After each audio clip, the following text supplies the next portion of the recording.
কোরআন পড়লে লাভ কি, লাভগুলো এবার শুনতে থাকেন। 1 নাম্বার, কোরআন যেই ঘরের মধ্যে বেশি পড়বে মানুষ, তাদেরকে প্রতিদান আল্লাহ বাড়ায়া দিবে। শুধু তাই নয়, তাদের মর্যাদা একের পর এক আল্লাহ বাড়াইতেই থাকবেন।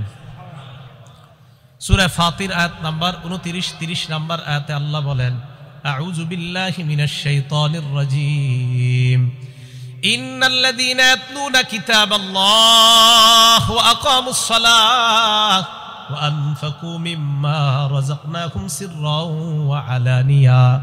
নিশ্চয়ই যারা আল্লাহর কোরআন তেলাওয়াত করে, 2 নাম্বার ওয়া আকামুস সালাহ, নামাজ কায়েম করে, 3 নাম্বার ওয়া আনফাকু মিম্মা রাযাকনাহুম সিররাও ওয়া আলানিয়া, গোপনে প্রকাশ্যে আমি যাদেরকে রিজিক দান করলাম, এই রিজিক থেকে যারা আল্লাহর রাস্তায় খরচ করে, ইয়ারজুনা তিজারা, তারা এমন ব্যবসার আশা করে, লান তাবুর, যেই ব্যবসায় কখনো লস নাই, যেই ব্যবসা কখনো ধ্বংস হবে না, যেই ব্যবসা লাভ আর লাভ। কোরআন পড়লে, নামাজ পড়লে, দান করলে কোনো লস নাই, তা লাভ কি? ফাতিরের 30 নম্বর আয়াতে আল্লাহ বলেন, লিওয়াফিয়াহুম উজুরহুম, আল্লাহ তাদেরকে যেন তাদের পরিপূর্ণ প্রতিদান দিয়ে দেয়। ওয়ায়াজিদাহুম মিন ফাদলি, আল্লাহ যেন তাদেরকে প্রতিনিয়ত তাদেরকে অনুগ্রহ বৃদ্ধি করে দেয়। আয়াত প্রমাণ করে যেই ঘরের মধ্যে কোরআন তেলাওয়াত করা হয়, ওই ঘরের মধ্যে যত সমস্যা, অভাব, অনটন আল্লাহ দূর করে দেয়। কোরআন পড়েন, সবাই কোরআন পড়েন। আগে কৃষকরাও সকালবেলা কোরআন পড়তো, সবাই কোরআন পড়তো আগে দেশ গ্রামে। 15-20 বছর আগে কোরআনের আওয়াজ ছিল। যেই মোবাইল আসলো হাতে হাতে, এখন শুধু মাসালা জিগায়, মোবাইলে পড়লে হবে কি হবে না, এটা জিগাইতে জিগাইতে আর পড়ে না। হবে, অবশ্যই হবে, মোবাইলে পড়লেও হবে, কিন্তু পড়েননি। মোবাইলে পড়লে হবে, কিন্তু পড়েন না তো। আল্লাহ আমাদেরকে কোরআন পড়ার তৌফিক দান করেন। 2 নাম্বার ফজিলত, কোরআনের সাথে যে মহব্বত লাগায়, কোরআনের সাথে যে ভালোবাসা স্থাপন করে, উনি যদি বস্তিরও হয়, 10 তলার হয়, তার দাম বেড়ে যায়। কি বললাম? বস্তির হইলেও দাম বেড়ে যায়। দলিল ইবনে মাজাহ হাদিসের একটা কিতাব আছে, এই কিতাবের 218 নাম্বার হাদিস, মুসলিম শরীফও আসছে হাদিসটা। হযরত ওমর ইবনুল খাত্তাব রাদিয়াল্লাহু তাআলা তখন আমিরুল মুমিনিন, তিনি মক্কায় একজনকে প্রশাসনিক কাজের দায়িত্ব দিলেন। যাকে দায়িত্ব দিলেন তার নাম রাফি ইবনু আব্দুল হারিস। শুধু রাফি মনে রাখলে চলবে, রাফি বলেন কি নাম?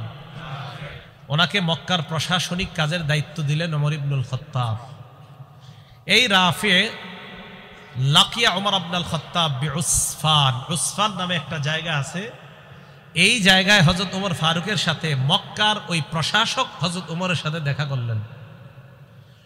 মক্কার আশেপাশে আবার ছোট ছোট এলাকা আছে, ওই এলাকায় আবার যারা দায়িত্বশীল তাদের লিডার আবার ওই মক্কার প্রশাসনিক কাজের প্রধান যিনি, আবার বুঝেন সবার প্রধান আমিরুল মুমিনিন হযরত ওমর। হযরত ওমর রাদিয়াল্লাহু তাআলা আনহুর অধীনে মক্কার প্রশাসক তখন রাফি। এই রাফি রহমতুল্লাহর অধীনে আবার মক্কার আশেপাশের যে গ্রামগুলা, তো এই গ্রামেরও আবার বিভিন্ন প্রশাসক আছে ছোট ছোট, এইগুলার অধীন কার অধীনে? মক্কার যিনি প্রধান তার অধীনে। তো উসফান নামক জায়গায় হযরত ওমরের যখন সাক্ষাৎ হয়েছে, হযরত ওমর ফারুক খবর নিলেন, কি ব্যাপার, কি অবস্থা তোমার? জি আলহামদুলিল্লাহ, ভালো আছে। তো হযরত ওমর ফারুক বললেন, মানিস্তাখলাফতা আলা আহলিল ওয়াদি, মক্কার আশেপাশে গ্রাম, এই গ্রামগুলোর মধ্যে তুমি কাকে প্রশাসক বানাইছো? রাফে জবাব দিলেন, ইবনে আবজা, আমি যাকে প্রশাসক বানিয়েছি তার নাম হলো ইবনু আবজা। বলেন ইবনে আবজা, কি নাম? হযরত ওমর কয়, এটা আবার কে? মান ইবনু আবজা, ইবনে আবজা আবার কে?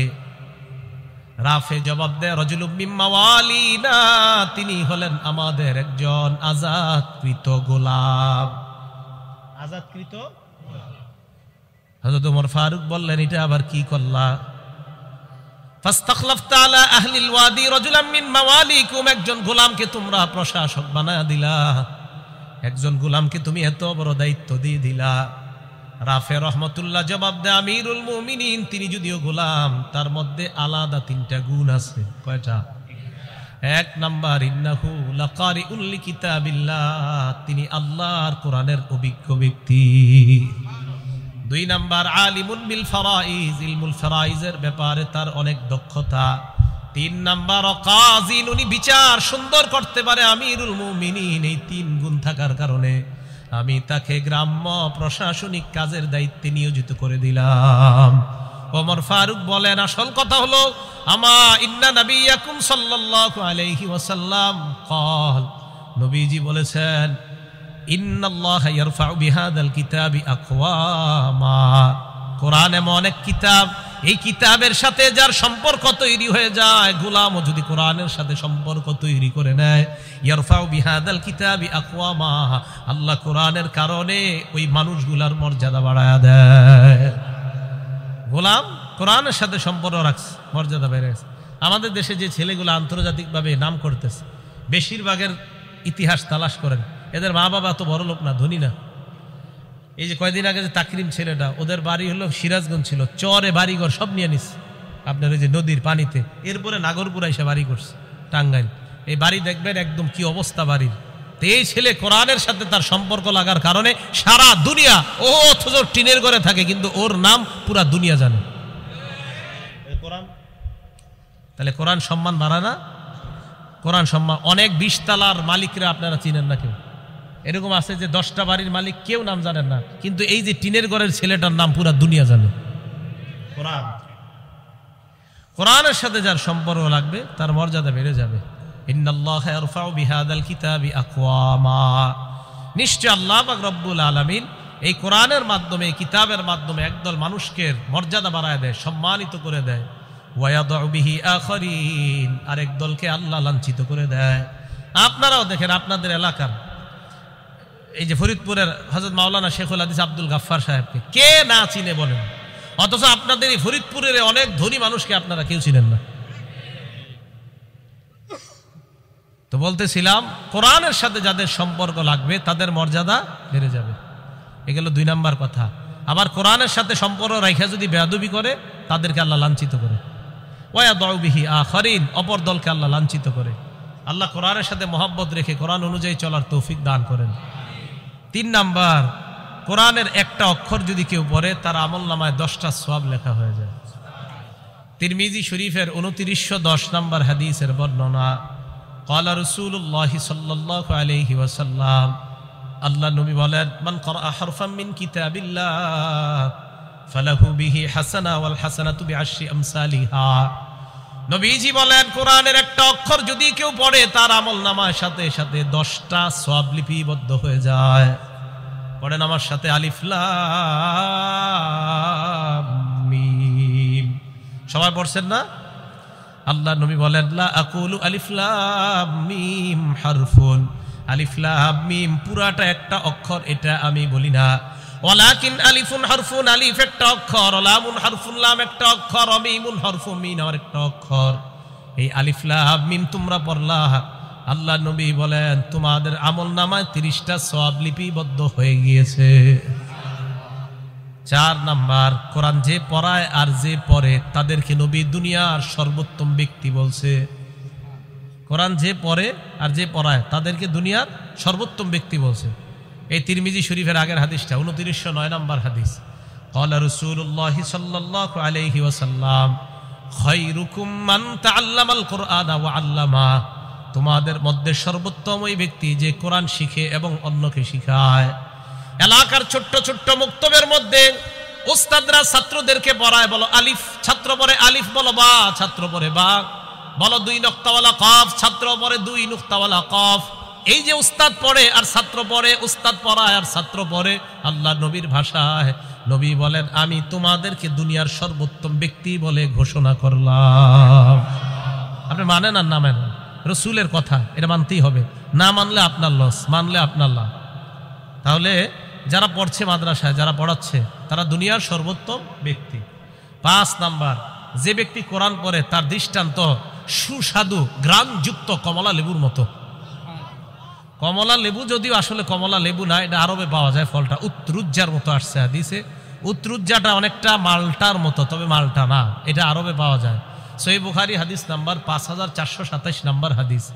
ক্বালা রাসূলুল্লাহ সাল্লাল্লাহু আলাইহি ওয়াসাল্লাম, আল্লাহ নবী বলেন, মাসালুল মুমিনিল্লাযী ইয়াকরাউল কুরআন কামাসালিল উতরুজ্জা, যেই মুসলমান, যেই মুমিন কোরআন পড়ে তার দৃষ্টান্ত হলো মালটার মতো বা কমলা লেবুর মতো। রিহুহা তাইয়িবুন ওয়া তা'মুহা তাইয়িবুন, যার ঘ্রাণও বড় চমৎকার, যার স্বাদও বড় চমৎকার। ইমানদার যদি কোরআন পড়ে ইমানের কারণে আর কোরআন পড়ার কারণে, এই দুইটা গুণের কারণে, 1 নাম্বার ইমান, 2 নাম্বার কোরআন, দুটোর কারণে ওই ইমানদার আল্লাহর কাছে স্বাদ এবং ঘ্রাণওয়ালা ইমানদার হয়ে যায়। একজন কোরআন পড়ে আর একজন পড়ে না, আল্লাহ কয় এটার ঘ্রাণ আছে আমার কাছে খুব বেশি, আল্লাহর কাছে ঘ্রাণযুক্ত ইমানদার হয়ে যায়। ওয়া মাসালুল মুমিনিল্লাযী লা ইয়াকরাউল কুরআন, যে ইমানদার কোরআন পড়ে না তার দৃষ্টান্ত মাসালুত তামর, খেজুরের মতো। বলেন যে ইমানদার কোরআন পড়ে না তার দৃষ্টান্ত কার মতো? খেজুর। খেজুর কিসের মতো? খেজুরের মতো। লা রিহালাহা, খেজুরের ঘ্রাণ নাই। ওয়া তা'মুহা তাইয়িবুন, তবে খেজুর মিষ্টি। তা'মুহা হুলবুন, তার মিষ্টতা আছে। ইমান আর থাকার কারণে তার মাঝে একটা স্বাদ আছে, কিন্তু কোরআন না পড়ার কারণে তার ঘ্রাণ নাই। তাহলে 2 মুমিন একসাথে আছে, একজন কোরআন পড়ে আরেকজন কোরআন পড়ে না। ইমানের কারণে তার স্বাদ আছে, আরেক মুমিনের ইমানও আছে, কোরআনও আছে, তার স্বাদও আছে, আবার আজীব একটা ঘ্রাণও আছে, তার একটা ঘ্রাণও আছে। 3 নাম্বার ওমাসালুল মুনাফিকিল্লাযী ইয়াকরাউল কুরআন কামাসালির রাইহদাম, কোন মুনাফিক যদি কোরআন পড়ে তার দৃষ্টান্ত গোলাপ ফুলের মতো। কোন মুনাফিক কোরআন পড়ে তার দৃষ্টান্ত গোলাপ ফুলের মতো। গোলাপ ফুল কেমন? কয় রিহুহা তাইয়িবুন, এই গোলাপ ফুলের ঘ্রাণ বড় চমৎকার। ওয়া তা'মুহা মুরগুন, তবে স্বাদ একদম তিতা। মুনাফিক হওয়ার কারণে স্বাদ নাই, তবে ঘ্রাণ আছে। 4 নাম্বার ওমাসালুল মুনাফিকিল্লাযী লা ইয়াকরাউল কুরআন, যে মুনাফিক সমাজে বইলা বেড়ায় আমি ইমানদার, আসলে ইমানদার না, দিলেও ইমান নাই, মুখে শুধু বলে ইমানদার। 1 নাম্বার তার মুনাফিকি পরিচয়। 2 নাম্বার সে কোরআন পড়ে না, নামাজও পড়ে না, কোরআনও পড়ে না। তার দৃষ্টান্ত কামাসালিল হানজালা, মাকাল ফলের মতো। যে মাকাল ফলের ঘ্রাণও নাই, তার স্বাদ একদম তিতা। তাহলে যেই ইমানদার কোরআন পড়ে তার দৃষ্টান্ত ঘ্রাণওয়ালা এবং স্বাদওয়ালা ফলের মতো। তাহলে আমরা ইনশাআল্লাহ ঘ্রাণওয়ালা এবং স্বাদওয়ালা ইমানদার যেন হতে পারি, আল্লাহ তৌফিক দান করেন। তার মাদ্রাসায় যে ছেলেগুলা পড়াশোনা করে, আপনারা বলেন মক্তবে, মাদ্রাসায় অথবা উলামায়ে কেরাম যারা পড়ায়, তাদের তো 24 ঘন্টা তাদের থেকে একটা ওই কোরআনের ঘ্রাণ বের হতেই থাকে। কি কথা বিশ্বাস হয়েছে তো সবার? কেন হবে না? বুখারী শরীফের 5427 নাম্বার হাদিসের বর্ণনা বললাম এটা। 6 নাম্বার, রাতের বেলা আপনি একা একা উঠে কোরআন পড়তেছেন 2টা 3টায় বা 3:30টায়, কথার কথা, হ্যাঁ 3:30টায় উঠছেন, অথবা বাচ্চাদেরকে উঠাই দিয়েছেন, এলাকার সবাই ঘুমায়, এলাকার কেউ কোরআন শোনার মতো নাই। আল্লাহ নবী কয় তো কি হয়েছে, কেউ না শুনলে ফেরেশতারা শুনে। কারা শুনে? দলিল মুসলিম শরীফের 796 নাম্বার হাদিস। আমাদের মাদ্রাসার পাঠ্যপুস্তক অনুসারে মোট হাদিস সংখ্যা হবে 3033টা। এই অনুসারে মোট হাদিস সংখ্যা হবে 796। ক্বালা রাসূলুল্লাহ সাল্লাল্লাহু আলাইহি ওয়াসাল্লাম। আচ্ছা, নবীজি শেষের দিকে কথাটা বলছে, পুরা হাদিসটা শোনেন, এটা মজার ঘটনা। এই হাদিসটা, হাদিসের বর্ণনাকারী সাহাবার নাম আবু সাঈদ খুদরি রাদিয়াল্লাহু তাআলা আনহু। তিনি যার সম্পর্কে বর্ণনা করেছেন হাদিসটা, তার নাম উসাইদ ইবনে হুযাইর রাদিয়াল্লাহু তাআলা আনহু। এই উসাইদ ইবনে হুযাইর বলেন, আমি আমার আস্তাবলে, আস্তাবল মানি যেখানে আমার ঘোড়াকে বেঁধে রাখি, এই আস্তাবলের মধ্যে আমি রাতের বেলা কোরআন পড়ছিলাম। আকরা উফি মিরবাদি, আমি রাতের বেলা আমার ঘোড়ার আস্তাবলে কোরআন পড়ছিলাম। আমার ছেলের নাম ইয়াহিয়া, ও পাশে শুয়ে শুয়ে ঘুমাইতেছে, পাশে শুয়ে রাখছে। তো উসাইদ ইবনে হুযাইর বলেন, আমি কোরআন পড়তে লাগলাম। ইসজালাত ফারাসুহু, উসাইদ ইবনে হুযাইরের ঘোড়াটা লাফানো শুরু করছে। উসাইদ ইবনে হুযাইর কোরআন তেলাওয়াত বন্ধ করলেন। ফাকরা সুম্মা জালাত উখরা, উসাইদ ইবনে হুযাইর কিছুক্ষণ চুপ থাকার পর আবার তেলাওয়াত শুরু করলেন। তেলাওয়াত যেই মাত্র শুরু হয়ে যায়, ঘোড়ার লাফ আবার শুরু হয়ে যায়। ঘটনা কি? উসাইদ ইবনে হুযাইর তেলাওয়াত বন্ধ হয়ে যায়, আবার তেলাওয়াত শুরু করে। ফাকরা সুম্মা জালাত আইযান, আবার তেলাওয়াত করে, আবার ঘোড়া লাফানো শুরু করে দেয়। উসাইদ ইবনে হুযাইর চিন্তা করলেন, আমি যদি এত পড়তে থাকি, খাশিতু আন তাতা ইয়াহইয়া, আমি ভয় পেয়ে গেলাম, না জানি ঘোড়া লাফাইতে লাফাইতে আমার ছেলে ইয়াহিয়াকে পদপিষ্ট করে মেরে ফেলতে পারে, এই জন্য আমি পড়া থামায়া দিলাম। ফাকামা ইলাইহা, এবার আমি ঘোড়ার কাছে গেলাম। যাওয়ার পর উপরের দিকে তাকাইলাম, তাকায় দেখলাম ফাইদা ফাওকা রাসি বিস্তুজুল্লাহ, আমার মাথার উপর মেঘখণ্ডের মতো দেখা যায়, মাথার উপর মেঘখণ্ড রাতের বেলা। এই মেঘখণ্ডের মধ্যে তাকায় দেখি ফিহা আমসালুস সুরুজ, অনেকগুলা বাতি ওই মেঘখণ্ডের মধ্যে দেখা যায়। বাতি বাতি অনেকগুলা বাতি একসাথে। আমি তাকায় রইলাম, হঠাৎ আমি দেখি আরো জাতিল জাউই, ওই মেঘখণ্ডটা বাতি সহ শূন্যের মধ্যে চলে যায়। হাত্তামা আরাহা, আর দেখতে পাই না। ফালাম্মা গাদাউতু আলা রাসূলিল্লাহি সাল্লাল্লাহু আলাইহি ওয়াসাল্লাম, সকালবেলা আমি আল্লাহ নবীর কাছে আসলাম। আসার পর আল্লাহ নবীকে আমি বলতে লাগলাম, ইয়া রাসূলুল্লাহ বাইনামা আনাল বারিহাতা আকরাউ ফি মিরবাদি, গত রাতে আমি আমার আস্তাবলের মধ্যে কোরআন পড়ছিলাম, হঠাৎ আমার ঘোড়াটা লাফানো শুরু করে দেয়। আল্লাহ নবী কয়, ইকরা ইবনে হুজাইর, ও উসাইদ ইবনে হুজাইর, যদি তুমি আরো তেলাওয়াত করতা। হুজুর আরো তো করছি। তারপর হুজুর আরো তেলাওয়াত করলাম, ঘোড়া আরো লাফায়। নবীজি কয়, ইস ইকরা ইবনে হুজাইর, আরো পড়তা। হুজুর আরো পড়ছি তো। আবার ঘোড়া লাফায়, আবার থামলাম। নবী কয়, ইকরা ইবনে হুজাইর, ও ইবনে হুজাইর, তুমি আরো পড়তা। হুজুর আবার পড়ছি। পরে টেনশন করলাম, আমার ছেলেটার গায়ের মধ্যে এই ঘোড়া লাফাইতে লাফাইতে পা পড়লে আমার ছেলেটা মারা যাবে। নবীজি কয়, ইকরা ইবনে হুজাইর, যদি আরো পড়তা। হুজুর আর পড়ি নাই, থাইমা গেছে। নবীজি বললেন, তুমি পড়ো না, আর কয় না। এবার আল্লাহ নবী কয়, ও উসাইদ ইবনে হুজাইর, রাতের বেলা তুমি যখন তেলাওয়াত করতেছিলা, ওই মেঘখণ্ডের মধ্যে যাদেরকে দেখলা, যেই বাতিগুলা দেখলা, এইগুলা বাতি না, তিলকাল মালাইকাতু তাসতামিউ ইলাইকা, এরা হলো আল্লাহর ফেরেশতা, তোমার কোরআন শুনতেছিল। এরা আল্লাহর ফেরেশতা। তাহলে 3টা 3:30টায় উঠা কোরআন পড়লে কি লস আছে? বলে না কা। এখন কথা হলো, হুজুর 3টা বাজে বাচ্চাগুলারে উঠানো কেমন? প্রশ্ন হইতে পারে, ঠিক না? সহিহ বুখারী 699 নম্বর হাদিস। বলেন কোন কিতাব? কোন কিতাব? হাদিস নাম্বার 699। বলেন 699। আব্দুল্লাহ ইবনে আব্বাস রাদিয়াল্লাহু তাআলা আনহুর বর্ণনা। এইটা একটু কইতে হইব, কার বর্ণনা? ওনার বয়স তখন 10। বলেন বয়স কত? বয়স তখন। আর আব্দুল্লাহ ইবনে আব্বাস রাদিয়াল্লাহু তাআলা আনহু قال, আব্দুল্লাহ ইবনে আব্বাস রাদিয়াল্লাহু তাআলা আনহুমার বর্ণনা, তিনি বলেন, বিত্তু ইনদা খালাতি মাইমুনা রাদিয়াল্লাহু তাআলা আনহা, আমি আমার খালা মাইমুনার বাড়িতে রাত্রিবেলা যাপন করলাম। জানুনি কেন রাত্রি যাপন করলাম? রাতের বেলা আমার টার্গেট আল্লাহ নবী কি করে এটা দেখব। আমি আমার খালার বাড়িতে রাত্রি যাপন করলাম। হঠাৎ আমি দেখলাম, ফাকামান নবী সাল্লাল্লাহু আলাইহি ওয়াসাল্লাম ইসাল্লি মিনাল লাইল, আল্লাহ নবীকে দেখলাম রাতের বেলা নবী তাহাজ্জুদ নামাজে দাঁড়ায় যায়। এবার প্রশ্ন, তাহাজ্জুদ নামাজে কখন দাঁড়ায়? সহিহ বুখারীর বর্ণনা 183 নম্বর হাদিসের মধ্যে আসছে। আব্দুল্লাহ ইবনে আব্বাসই বলেন, হিনা ইয়াবকা সুলুসুল লাইলিল আখির, রাতের 1/3 যখন, তখন আল্লাহ নবী দাঁড়ায়।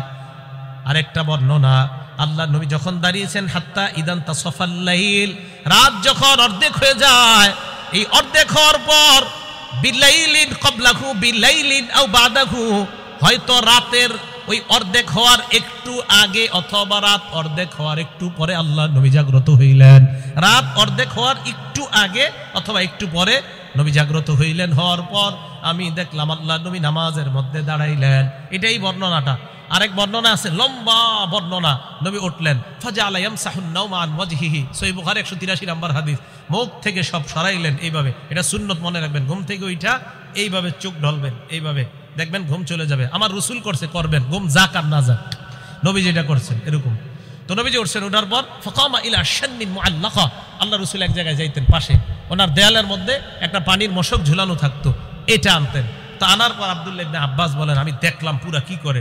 এরপর ওযু করলেন, আমিও করলাম। এরপর নামাজে দাঁড়াইলেন, আমি কুমতু আন ইয়াসারিহি, নবীজির বাম পাশে দাঁড়াইলাম। নবীজি কি করলেন? আখাযা বিরাসি, আমার মাথাটা দইরা, আকামানি আন ইয়ামিনিহি, আমারে ডান পাশে দাঁড় করায় দিলেন।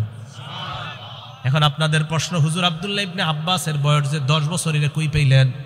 হইতে পারে প্রশ্ন। হ্যাঁ, আব্দুল্লাহ ইবনে আব্বাসের বয়স যে 10 বছর, এটা কোথায় পেলেন? মুসনাদ আহমদ হাদিস নাম্বার 3437 নম্বর হাদিসে আছে। আব্দুল্লাহ ইবনে আব্বাস বলেন, আমি যখন রাতের বেলা আল্লাহ রাসূলের সাথে তাহাজ্জুদ নামাজে দাঁড়াইলাম, ওয়া আনা ইয়াউমা ইযিন ইবনু 10 সিনিনা, তখন আমার বয়স 10। বয়স কত? 10। বয়স কত? 10। তো সমস্যা কোথায়? 10 বছরের বাচ্চা যদি রাতে 3টা 3:30টায় ওঠে, সমস্যা আছে? আর কেন নাই সমস্যা? ওই 3টায় উঠা নামাজ পড়বে, তাহাজ্জুদ পড়বে, আল্লাহর কাছে দোয়া করবে। প্রশ্ন, হুজুর কেন দোয়া করবে? সহিহ বুখারীর বর্ণনা, ইয়ানজিলু রাব্বুনা আযজা ওয়া জাল ফি কুল্লি লাইলাতিন ইলাস সামাঈদ দুনিয়া হিনা ইয়াবকা সুলুসুল লাইলিল আখির। রাতের 1/3 যখন হয়ে যায়, প্রত্যেক রাত্রে আমার রব প্রথম আসমানে আসে। আসার পর বলে, মাইয়াদউনি, আমার কাছে যে চাইবে, আমাকে যে ডাকবে, আমাকে যে ডাকবে, ফাস্তাজিব লা, আমি তার ডাকে সাড়া দিব। ওয়া মাইয়াসআলুনি ফাউতিয়া, আমার কাছে যে চাইবে আমি তাকে দিব। ওয়া মাইয়াস্তাগফিরুনি ফাগফির লা, যে আমার কাছে ক্ষমা চাবে আমি তাকে ক্ষমা করব। একটা ছেলে আল্লাহর কাছে যদি বলে, আল্লাহ আমার 10 জন বন্ধু আছে, তারা 5 পৃষ্ঠা করে সবক দিতে পারে, আমি 2 পৃষ্ঠা কেন পারি না? মাবুদ তুমি আমাকে তাদের মতো যেন আমিও পারি, আমাকে তৌফিক দিয়ে দাও। হতেও তো পারে রাতের ওই অংশের দোয়া আল্লাহ কবুল করে তাকে ওই 10 জনের মতো মেধাবী আল্লাহ বানায়া দিবেন। কি কথা বুঝে আসছে? তাহলে রাতের বেলা যদি বাচ্চা উঠে, এটা কি দলিল সহ না দলিল ছাড়া? দলিল সহ। আল্লাহ আমাদেরকে বুঝার তৌফিক দান করেন। খায়ের, বলছিলাম রাসূল আকরাম সাল্লাল্লাহু আলাইহি সাল্লাম বলেন, তারা ছিল ফেরেশতা। ভুলে গেছেন নি কোন জায়গায় ছিলাম? মুসলিম শরীফে 796 নম্বর হাদিসে ছিলাম। তো তারা ফেরেশতা, তিলকাল মালাইকা, তারা হলো ফেরেশতা, তারা তোমার পড়া শুনতে ছিল। এবার আল্লাহ নবী বলেন, লাউ করাতা, তুমি যদি পড়তেই থাকতা, আসবাহাত হাত্তা ইয়ারাহান নাস মা তাস্তাতিরু ইলাইহিম, তুমি যদি সকাল পর্যন্ত পড়তা, ফজরের আজান শুইনা মুসল্লিরা যখন মসজিদে আসতো, তারা সচক্ষে ফেরেশতাদেরকে দেখতে পাইতো। তাহলে রাতের বেলা কোরআন তেলাওয়াত করা, এটাও প্রমাণিত। রাতের বেলা তাহাজ্জুদ পড়া, বাচ্চা পড়বে, এটাও প্রমাণিত। ওই সময় আল্লাহ দেওয়ার জন্য প্রস্তুত থাকে, তাই বাচ্চারা ওই সময় উঠা তাদেরকে এই অভ্যাস করানো যে আল্লাহর কাছে চাওয়ার অভ্যাস করো, এটাও প্রমাণিত। আর ওই সময় মানুষ যদিও কোরআন তেলাওয়াত না শোনে, ওই সময় ফেরেশতারা কোরআন তেলাওয়াত শোনে, এটাও আমরা হাদিস থেকে প্রমাণ পাইলাম। আল্লাহ আমাদের সকলকে বুঝার তৌফিক দান করেন। 7 নাম্বার কথা, কোরআনের মর্যাদা এত বেশি, 2 ব্যক্তি শহীদ হয়ে গেছে। কয়জন? 2 জন শহীদ হয়েছে। এই 2 জন শহীদ হওয়ার পর কারে কবরে রাখবে? এক কবরে রাখবে 2 জনের আর কি। উহুদের যুদ্ধে প্রায় 70 জন শহীদ হয়েছে। এই শহীদদেরকে নবীজি 2 জনের এক কাফনের কাপড়ের মধ্যে পেঁচাইতেছে। অভাব, আপনার নাই, কাফনের কাপড় নাই, টাকাও নাই, অর্থের সংকট। রাসূল আকরাম সাল্লাল্লাহু আলাইহি সাল্লাম 2 শহীদকে এক কাপড়ের মধ্যে পেঁচাইতেছে। সহিহ বুখারীর 1343 নম্বর হাদিস, 1343, 1343। এই হাদিসে আসছে, কানান নবী সাল্লাল্লাহু আলাইহি ওয়াসাল্লাম ইয়াজমাউ বাইনার রাজুলাইনি মিন কতলা উহুদিন ফি সাওবিন ওয়াহিদ। উহুদের যুদ্ধে যারা শহীদ হয়েছে তাদের মধ্যে 2 ব্যক্তিকে আল্লাহ রাসূল এক কাপড়ের মধ্যে পেঁচাইলেন। পেঁচানোর পর আল্লাহ নবী প্রশ্ন করতেন, আইয়ুহুম আকসারু আখজান লিল কুরআন, এই 2 জনের মধ্যে কোরআন পারে বেশি কে? ফাইদা উশিরা ইলা আহাদিহিমা, সাহাবাদের মধ্যে যখন বলা হইতো, ইয়া রাসূলুল্লাহ এই 2 জনের মধ্যে ওমকে কোরআন বেশি পারে, আল্লাহ নবী কবরে রাখার সময় কদ্দামাহু ফিল লাহদি, ওই কোরআনওয়ালা শহীদকে আল্লাহ নবী প্রাধান্য দিয়ে কবরের মধ্যে রাখতেন। তাহলে কি বোঝা যায়? বলেন, কোরআনওয়ালার মর্যাদা মরার আগে না মরার পরেও? বুঝেন নাই? কোরআনওয়ালার মর্যাদা মরার আগে না পরেও? কোরআনওয়ালার মর্যাদা শহীদ হওয়ার আগে না শহীদ হওয়ার পরেও? আল্লাহ বুঝার তৌফিক দান করেন। 8 নাম্বার, কোরআন যে ব্যক্তি পড়ে, যারা কোরআন পড়ে তারা আল্লাহর পরিবারভুক্ত হয়ে যায়। বলেন, কোরআনওয়ালা কার পরিবারভুক্ত? একটু জোরে বলেন, কোরআনওয়ালা কার পরিবারভুক্ত? হ্যাঁ, কোরআনওয়ালা আল্লাহর পরিবারভুক্ত।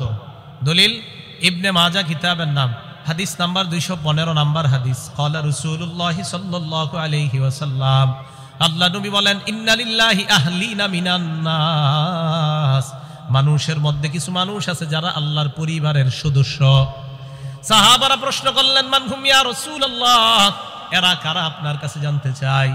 আল্লাহ নবী জবাব দিলেন, হুম আহলুল কোরআন আহলুল্লাহি ওয়া খাসাতুহু, যারা কোরআনওয়ালা, কোরআনের ধারক বাহক, তারা আল্লাহর পরিবার এবং আল্লাহর বিশেষ অন্তর্ভুক্ত হয়ে যায়।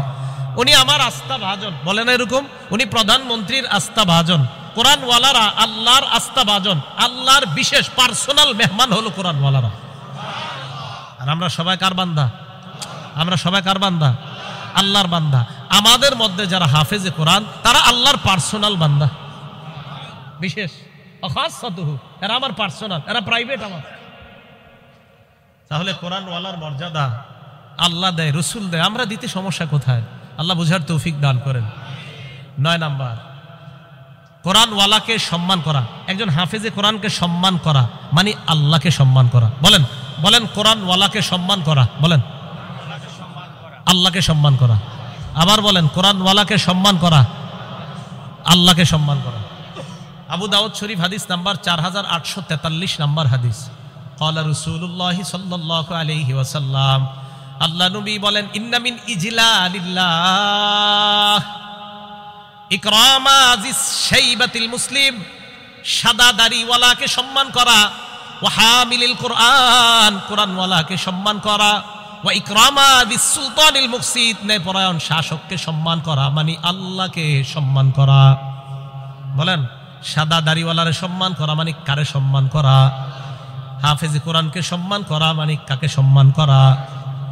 ইনসাফওয়ালা ন্যায়পরায়ণ শাসককে সম্মান করা মানে কাকে সম্মান করা? তাহলে 3 ব্যক্তিকে সম্মান করা মানে আল্লাহকে সম্মান করা। 1 নাম্বার সাদা দাড়িওয়ালা মুরব্বী, একে সম্মান করা মানে আল্লাহকে সম্মান করা। 2 নাম্বার হামিল কোরআন, যারা কোরআনের ধারক বাহক। সাদা দাড়িওয়ালা যারা দেখবেন, এদের দেখলে আলাদা একটা মায়া লাগে।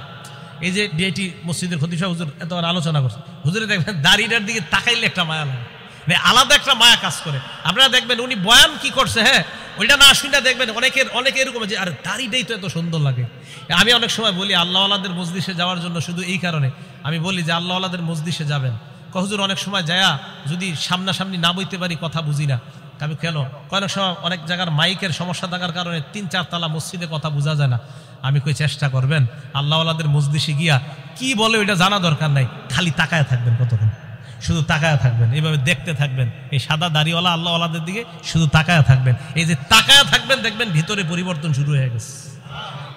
এটা আল্লাহওয়ালাদের একটা আজীব আল্লাহর সাথে সম্পর্ক। তো সাদা দাড়িওয়ালাদেরকে দেখলে দেখবেন অটোমেটিক অন্তর একটা শ্রদ্ধা তৈরি হয়ে যাবে। রাসূল আকরাম সাল্লাল্লাহু আলাইহি সাল্লাম বললেন, সাদা দাড়িওয়ালাকে সম্মান করা, কোরআনওয়ালাকে সম্মান করা, আর ইনসাফগার ন্যায়পরায়ণ শাসককে সম্মান করা মানে কাকে সম্মান করা? তাহলে আমরা কোরআনওয়ালাকে সম্মান করব তো ইনশাআল্লাহ। আল্লাহ তৌফিক দান করেন। 10 নাম্বার, এক সাহাবার বিয়া করার টাকা নাই। কি করার টাকা নাই? বিয়া করার টাকা নাই, মোহরানা দেওয়ার মতো টাকা নাই। নবীজি শুধু কোরআন থাকার কারণে এটাই মোহরানা ধরে বিয়ে দিয়ে দিস। সহিহ বুখারী হাদিস নাম্বার 5030 নাম্বার হাদিস। আপনারা মনে করছেন এটা কি কোনো গল্প টল্প হইতে পারে যে এরকম বিয়ার কাহিনী? এটা বুখারী শরীফে আছে, 5030 নাম্বার হাদিস। নবীজির কাছে এক মহিলা আসার পর কয়, ইয়া রাসূলুল্লাহ ইন্নী ওয়াহাবতু লাকা নাফসি, হুজুর আমি আমারে আপনার কাছে দান করে দিলাম। আমাদের আয়েশা সিদ্দিকা এগুলা যখন দেখতো, কোনো মহিলা এসে বলতো, হুজুর আমি নিজেরে আপনার কাছে দান করে দিছি, বলতো আচ্ছা মহিলাদের শরম করেন আপনার এগুলা কয় আয়েশা? আমার এরকম বলতেন। আচ্ছা যাই হোক, তা এক মহিলা এসে কয়, হুজুর আর এটা আল্লাহর ফয়সালা, আল্লাহ তাআলা আমাদের নবীজির ব্যাপারে ফয়সালা করেছিলেন, কোনো নারী যদি আপনাকে নিজের দান করে দেয় আপনি অধিকার রাখেন এই নারীর ব্যাপারে, এটা আল্লাহ তাআলা ফয়সালা করছে। তো যাই হোক, এক মহিলা এসে বলতেছে, হুজুর আমি নিজেকে আপনার জন্য দান করে দিলাম। নবী সাল্লাল্লাহু আলাইহি সাল্লাম মহিলার কথা শুনে নিচের দিকে মাথা দিলেন। এক সাহাবা দাঁড়ায় কয়, হুজুর ইনলাম ইয়াকুন লাকা ফিহা হাজা, হুজুর মহিলা আপনারা যা বলছে, আপনার যদি এখানে কোনো আগ্রহ না থাকে, হুজুর জাওবিজিনিহা, এই মহিলাটারে আমার সাথে বিয়ে দিয়ে দেন। নবী সাল্লাল্লাহু আলাইহি সাল্লাম কয়, তোমার সাথে বিয়ে দিয়ে দিব? কয় জি হুজুর। মাজা ইন্দাকা, কি আছে তোমার? টাকা পয়সা আসেনি? লা ইয়া রাসূলুল্লাহ, আল্লাহর কসম হুজুর কিছু নাই। নবীজি বললেন, ইযহাব ইলা আহলিকা ফানজুর, বাসা যাও দেখো তোমার হাল ইন্দাকা মিন শাইইন, কিছু আছে কিনা দেখো, তালাশ করে। ওয়ালাউ খাতিমাম মিন হাদিদ, লোহার একটা আংটিও যদি হয় তালাশ করে পাইলে আমার কাছে নিয়ে আসো। সাহাবা আয়েশা কয়, হুজুর লোহার আংটিও নাই, আমার কাছে সবচেয়ে মূল্যবান দামি জিনিস হলো আমার এই লুঙ্গিটা। হ্যাঁ, কথাগুলা শুধু শুধু শুনতেছেন এই নিয়তে শুই না, নামাজ মাঝে একটু ভাইবেনও। এক সাহাবা নবীজির কয়, হুজুর লুঙ্গিটা ছাড়া কিছু নাই। তাদের দিলগুলা কত সাফ ছিল, ঠিক না? কত সাফ দিলওয়ালা মানুষ ছিলেন তারা। হুজুর এই লুঙ্গিটা ছাড়া আর কিছু নেই। নবী সাল্লাল্লাহু আলাইহি সাল্লাম কয়, লুঙ্গিটা এত সাফ ছিল। একটা হাদিস মনে পড়ে গেছে, এই শোনাই দিই। তিরমিজি শরীফের 3375 নাম্বার হাদিস। এক সাহাবা নবীজির কাছে আসছে, আসার পর কয়, ইয়া রাসূলুল্লাহ ইন্না শারা'i আল ইসলাম কদ কাসুরাত আলাইয়া, হুজুর ইসলামের এত বিধিবিধান আমি মুখস্থ রাখতে পারি না। কত সহজ সরল দেখেন। নবীজি কয় তো কি করবো এখন কও? হুজুর আখবিরনি বিআমালিন, এমন একটা আমল আমার সংক্ষেপে শিখাইয়া দেন, আতাশাব্বাসু বিহি, আমি যেটা সবসময় আমল করতে পারি, যেহেতু সব মনে রাখতে পারি না, সংক্ষেপে একটা শিখাইয়া দেন যেটা আমলও করতে পারি, মনেও রাখতে পারি, আর মরলে যেন হুজুর তাড়াতাড়ি জান্নাতে যেতে পারি। নবী সাল্লাল্লাহু আলাইহি সাল্লাম কয় লা ইয়াজালু লিসানুকা রাতবাম মিন যিকরিল্লাহ, তোমার এই জিহ্বাটা সর্বদা যেন আল্লাহর জিকিরে তরু তাজা হয়ে যায়। জিহ্বাটা সর্বদা আল্লাহর জিকির দ্বারা ভিজিয়ে রাখবা, আল্লাহর জিকির দ্বারা সিক্ত রাখবা, মরবা আর আল্লাহর জান্নাতে প্রবেশ করবা। খুব সহজ সরল ছিলেন সাহাবায়ে কেরাম। আর যাক বলতেছিলাম তোকে হুজুর লুঙ্গিটা ছাড়া আমার কিছু নাই। আল্লাহ নবী কয় মিয়া তোমার এই লুঙ্গি যদি মোহর দাও, এটা কাইটা যদি অর্ধেক দাও, অর্ধেক দিয়ে তো কষ্ট হবে তোমার পড়তে, আর অর্ধেক যদি তোমার বউরে দাও, না যাও বিয়া হবে না। কথা কিন্তু শেষ। নবীজি ডাক দিলেন এই শোনো শোনো শোনো, হাল মা কামিনাল কোরআন, তো বিমাজা মা কামিনাল কোরআন অথবা মা কামিনাল কোরআন, কোরআনের কিছু পারোনি তুমি? সাহাবা কয় হুজুর জি সূরাতুন কাজা ওয়া কাজা, ওই সূরাটা আমার মুখস্থ আছে। আল্লাহ রাসূল কয় মাল্লাকতুকা হা বিমা মা কামিনাল কোরআন, শুধু কোরআনের কয়েকটা সূরা মুখস্থ পারো, এটাই মোহরানা ধরে তুমি এই মেয়েটাকে শিখাইয়া দিবা, বাস এটাই মোহরানা, মেয়েটাকে তোমার সাথে আমি বিয়ে দিয়ে দিব। কোরআনের দাম আছে, আল্লাহ বুঝার তৌফিক দান করেন। 11 নাম্বার কথা, কিয়ামতের ময়দানে কোরআন ওয়ালাকে বলা হবে পড়ো আর উপরে ওঠো, পড়ো আর উপরে ওঠো, পড়ো উপরে ওঠো, পড়ো উপরে ওঠো। যখন শেষ করবা পড়া, ওখানে গিয়ে তোমার স্টেজ শেষ হবে। আবু দাউদ শরীফ 1464 নাম্বার হাদিস, ক্বালা রাসূলুল্লাহ সাল্লাল্লাহু আলাইহি ওয়াসাল্লাম, আল্লাহ নবী বলেন ইউকালু লি সাহিবিল কোরআন, কোরআন ওয়ালাকে বলা হবে করা ওয়ারতাকি, পড়তে রাহো আর চড়তে রাহো, পড়ো আর চড়ো, পড়ো আর চড়ো, পড়ো আর ওঠো, পড়ো আর ওঠো, পড়তে থাকো এবং উঠতে থাকো।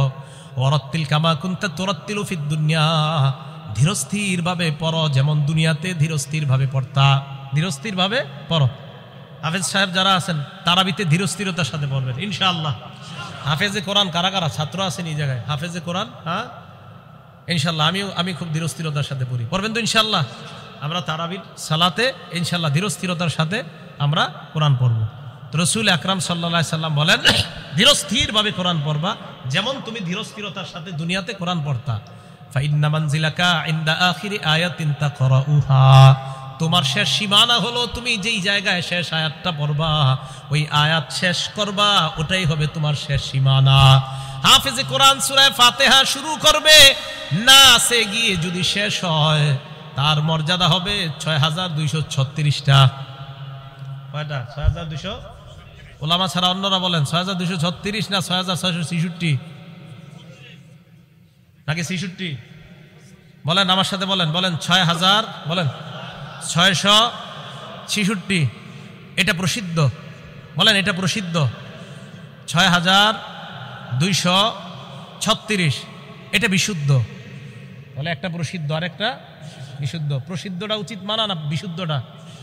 আল্লাহ বুঝার তৌফিক দান করেন। তাহলে 6666 প্রসিদ্ধ, 6236 বিশুদ্ধ। হ্যাঁ আজকে বাসায় গিয়ে গণেন, গণলে 6236টাই হবে। তো ঠিক আছে, হাফেজে কোরআন পড়তে পড়তে যখন শেষ আয়াত পড়বে, ওটাই হবে তার শেষ সীমানা, ওই মর্যাদায় আল্লাহ তাকে অধিষ্ঠিত করবেন। 12 নাম্বার, হাফেজে কোরআনকে কিয়ামতের ময়দানে কোরআন গিয়ে বলবে এই আমার চিনো চিনো, তো হাফেজে কোরআন বলবে না মা আরিফুক, আমি চিনি না তোমার। আরে আমার চিনো না, না চিনি না। মুসনাদে আহমদ 22950 নাম্বার হাদিস। এই কোরআন গিয়ে হাফেজে কোরআন বলবে হাল তারিফুনি, আমার চিনো? তো বলবে না মা আরিফুক, আমি চিনি না। কোরআন বলবে আনা সাহিবুকাল কোরআন, আমি হলাম তোমার দুনিয়ার সাথী কোরআন।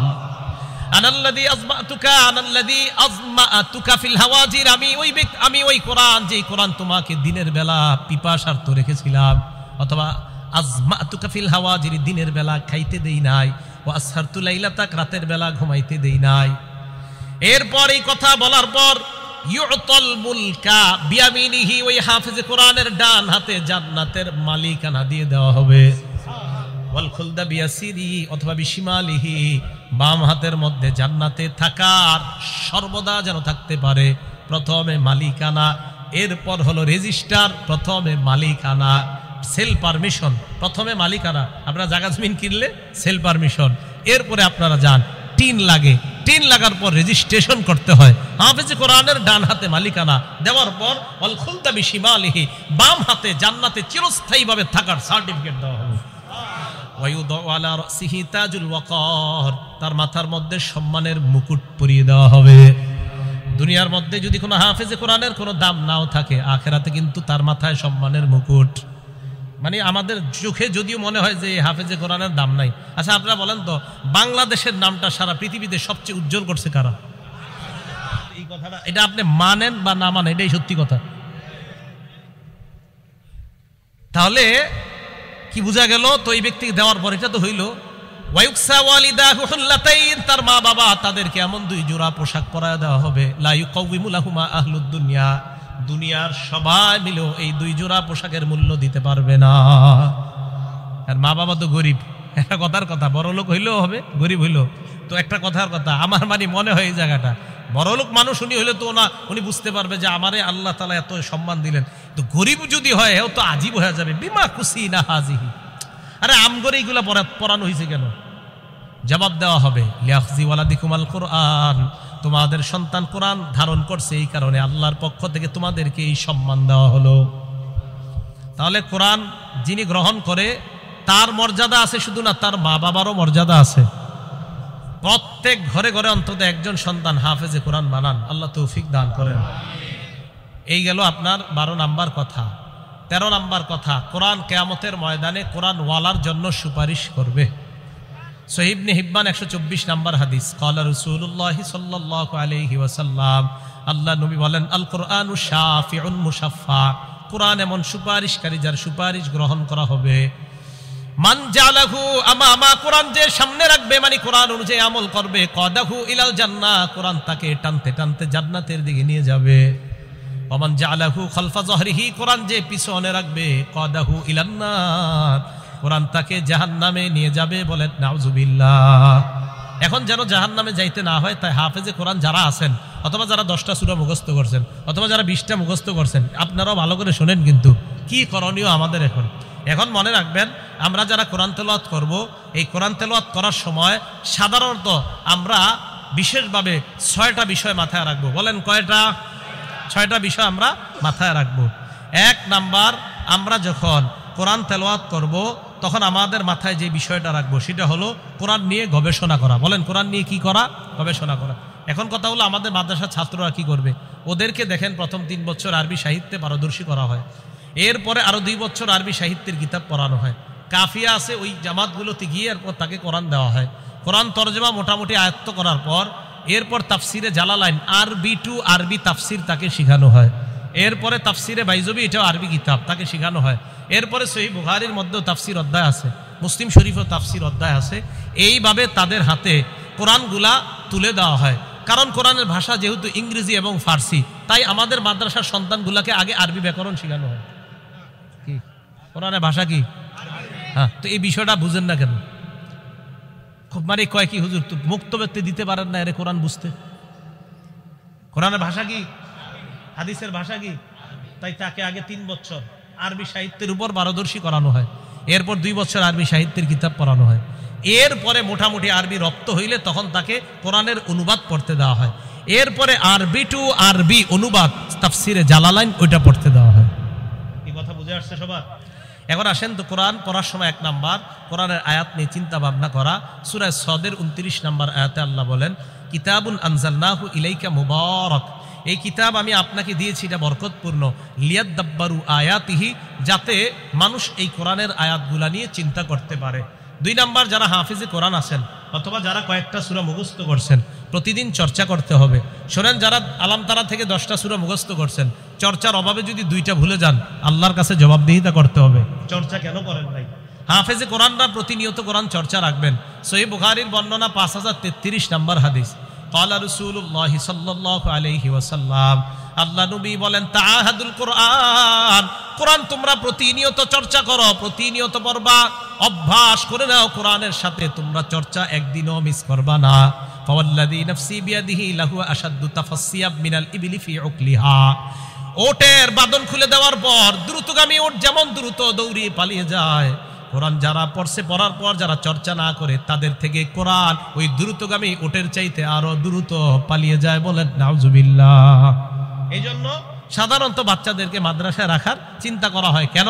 মাদ্রাসায় রাখলে ওর রেয়াতটা যেন ভালো থাকে, তাই তাকে মাদ্রাসায় রাখার ফিকির করা হয়। কারণ মাদ্রাসায় না রাখলে ওরে যদি 2 ঘন্টার ছুটি দেন, ও ভিডিও গেমস খেলবে, ও মোবাইলে গেমস খেলবে, ও বাজারে গিয়ে ভিডিও গেমসের দোকানে গেমস খেলবে। এই জন্য মাদ্রাসায় রাখলে ও রেয়াদের মাদ্দাটা আরো ভালো হয়। আল্লাহ আমাদেরকে বুঝার তৌফিক দান করেন। 3 নাম্বার, কোরআন মাঝে মাঝে অন্যের কাছ থেকে শোনা এবং মাঝে মাঝে কোরআন অন্যের কাছ থেকে শ্রবণ করা।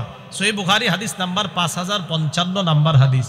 আব্দুল্লাহ ইবনে মাসউদ রাদিয়াল্লাহু তাআলা আনহুকে রাসূল বললেন, ইকরা আলাইয়া, তুমি আমাকে কোরআন পড়ে শোনাও। আব্দুল্লাহ ইবনে মাসউদ জবাব দিলেন, আকরাউ আলাইকা ওয়া আলাইকা উনজিলা ইয়া রাসূলুল্লাহ, আমি আপনাকে কোরআন পড়ে শোনাবো, কোরআন না আপনার উপর নাজিল হয়েছে।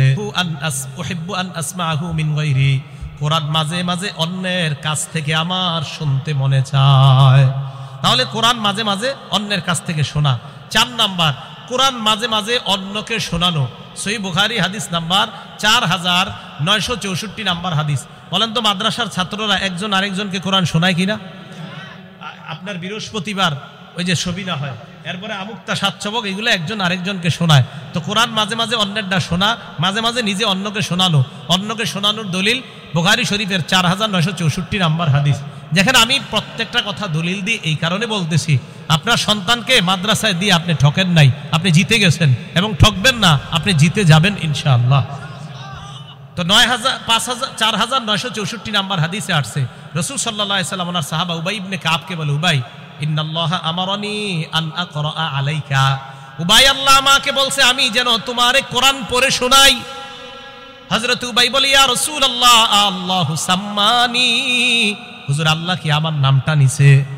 নবীজি বলে, হ্যাঁ, আল্লাহু সাম্মানি লাকা, আল্লাহু সাম্মাকা লি, আল্লাহ তোমার নামটা ধরেই বলছে তোমাকে যেন আমি কোরআন পড়া শোনাই। দেখছেন, হযরত উবাই ইবনে কাব হলো সাহাবাদের মধ্যে সবচেয়ে শ্রেষ্ঠ কারি।